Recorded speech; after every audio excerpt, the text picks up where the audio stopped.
dalam episode Satria Madangkara. Tapi seorang Raja Agung seperti Prabu Diah yang buruk tidak mungkin bertindak tanpa pikiran yang matang.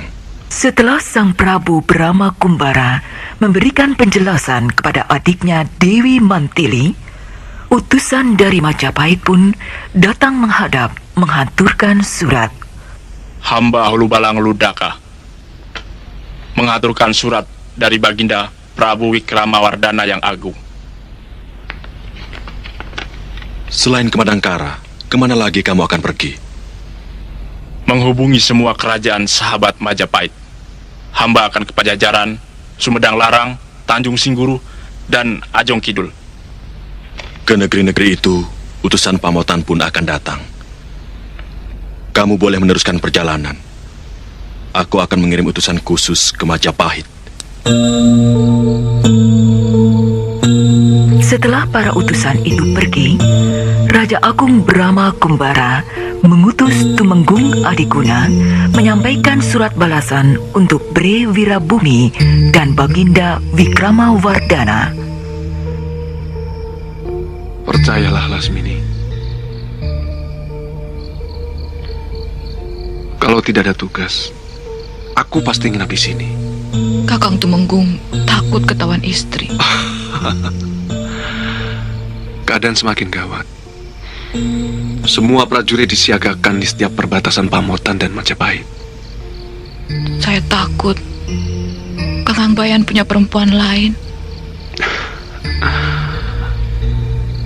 Saya tahu gadis-gadis Pamotan jauh lebih cantik dari gadis Pajajaran seperti saya. Lasmini, selain istriku yang sah, cuma ada kamu. Kakang,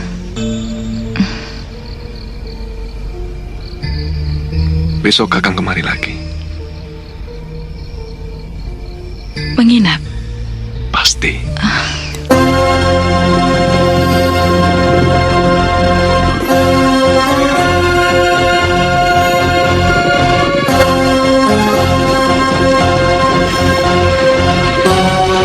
Tumenggung Bayan pergi meninggalkan kekasihnya untuk menjalankan tugas.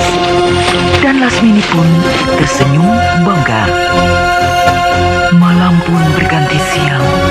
Dan di saat itu, 10 orang berkuda dengan kecepatan tinggi yang dipimpin oleh Tumenggung Adiguna menuju Pamotan. Gusti Tumenggung, Gusti Tumenggung, ada 10 orang naik kuda sedang menuju kemari. Orang mana? Kurang jelas, Den. Tapi yang pasti, mereka bukan orang Majapahit.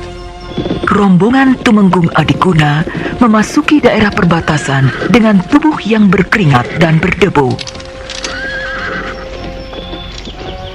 Kami utusan dari Madangkara mau ke Pamotan, membawa surat dari Baginda Prabu Brahma Kumbara untuk rajamu Bre Wirabumi. Turun! Siapapun yang masuk wilayah Kedaton Timur harus digeledah. Kamu pemimpinnya? Mana surat itu? Surat ini untuk rajamu. Kamu tidak berhak untuk memeriksa. Jangan macam-macam. Aku Tumenggung Bayan. Surat itu nanti aku yang akan mengantar. Sebab sementara kalian diperiksa dulu. Siapa tahu kalian mata-mata Majapahit atau sekutu Majapahit. Tumenggung Adiguna pantang dihina. Rajaku menyuruh aku menyerahkan surat ini dengan tanganku sendiri. Paksa. Perkelahian yang tidak seimbang itu pun terjadi dengan seru. Sampai akhirnya Tumenggung Bayan dan Tumenggung Adiguna saling berhadapan. Tumenggung Bayan mulai mengeluarkan ajian cadas ngampar, ajian yang sangat fatal bila sampai mengenai sasarannya. Tumenggung Adikuna pun mulai berhati-hati. Orang-orang Madangkara dibabat habis, tinggal 2 orang yang masih bertahan. Kini, Tumenggung Bayan menyerang lagi Tumenggung Adikuna. Dan Tumenggung Adikuna melompat seperti tupai. Kesempatan itu digunakan Tumenggung Bayan melepaskan cadas ngampar, hingga tubuh Tumenggung Adikuna itu meledak hancur berkeping-keping. Melihat itu, anak buah Tumenggung Adikuna yang sudah terluka parah segera menyambar tas kulit yang berisi surat. Dan dengan gesit melompat ke atas kudanya yang kemudian dipacu dengan cepat.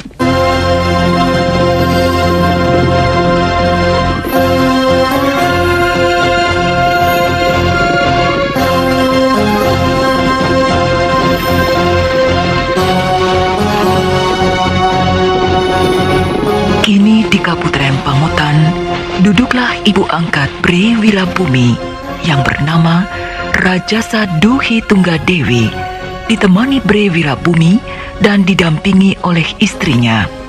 Tekadmu sudah bulat, Nak. Kenapa ibu tanya lagi? Karena tekad itu akan menentukan sebuah perang saudara yang pasti akan menghancurkan Trahana Raya Sanggrama Wijaya. Dendam akan selalu mengalir pada detak-detak jantung para keturunan yang gugur. Terpaksa hamba lakukan, Kanjeng Ibu. Sebab ini masalah hak. Hak yang diberikan secara keliru oleh ayahanda Gusti Prabu Hayam Wuruk kepada Wikramawardhana. Ini masalah hawa nafsu. Kamu terpengaruh cita-cita kakekmu, Sriwijaya Rajasa, Sang Apanji Waninghiyun, yang ingin melepaskan diri dari bayangan kekuasaan menantunya sendiri, ayahmu.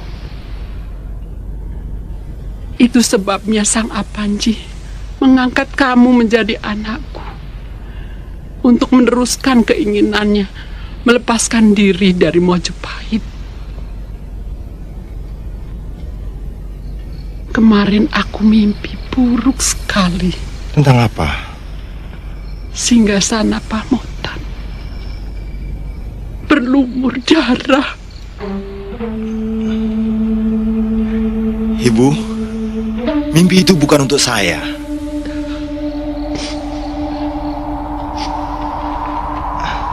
Banyak negeri yang akan mendukung Pamotan. Bre Tumapel pun berdiri di belakang saya. Seperti ibu ketahui, Kaisar Yunglu dari negeri Cina telah memberikan stempel emas kepada saya. Mereka semua akan berdiri di belakang Pamotan. Percayalah, mimpi itu bukan untuk saya. Ibu tidak akan menghalang-halangi niatmu. Cuma cemas. Sebab di mata hati ibu, perang itu sudah terjadi. Perang yang akan menggoncangkan seluruh bumi Nusantara.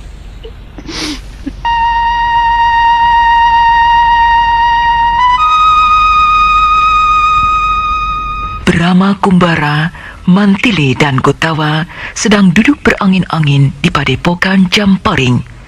Tiba-tiba dikejutkan oleh kedatangan anak buah Tumenggung Adikuna yang terluka parah.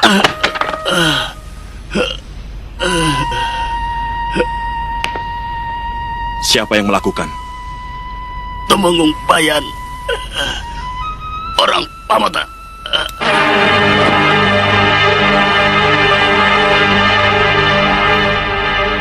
Ini tidak bisa dibiarkan. Orang Pamotan sudah melakukan tindakan sewenang-wenang. Gotawa dan kau Mantili, kalian kuberi tugas untuk menggantikan Tumenggung Adikuna. Berikan surat ini pada Prabu Wikramawardhana dan Bre Wirabumi. Baik, Kanda Prabu. Ini tugas resmi Madangkara.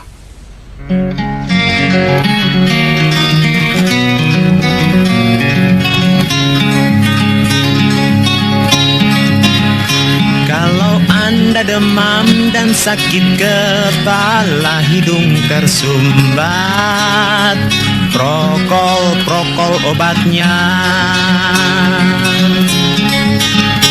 Kalau Anda pilek dan bersin-bersin, tenggorokan gatal, prokol obatnya. Prokol obat flu, prokol obat flu. Prokol, obat flu andalan, kini dijual bebas.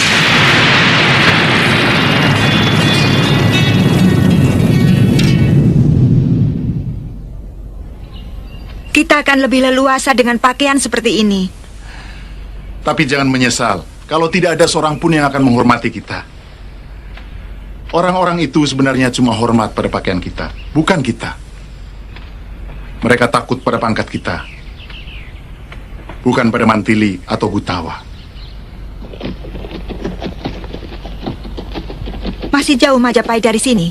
Sebelum malam mudah-mudahan kita sudah sampai ke Desa Lung. Besoknya kita ke Trowulan dulu menghadap Raja Majapahit, baru ke Pamotan. Tanpa sepengetahuan Mantili dan Gotawa, Brahma dan Harnum juga menanggalkan mahkotanya, berganti dengan pakaian pendekar.